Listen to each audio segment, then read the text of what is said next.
লাউ দিয়ে মুগ ডাল, বড়া, ডালের বড়া করে সবজি মুগ ডাল বানিয়েছি।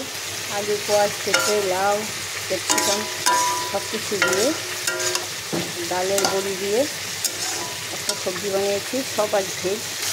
আজ বানাবো আলু পোস্ত। আলুগুলো আগে ভেজে নেবো ভালো করে, তারপর ঝিঙ্গাগুলো দেবো।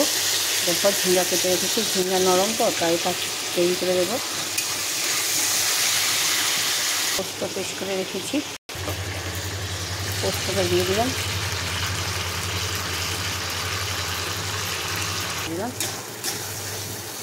ভালো মতন হতে দেবো। আর অল্প হয়ে গেছে, একটু ঘি দিয়ে নামিয়ে ফেলবো।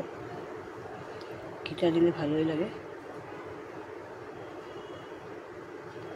দিয়ে দেখবেন, বেশি দিতে হবে না, অল্প দিলে হবে।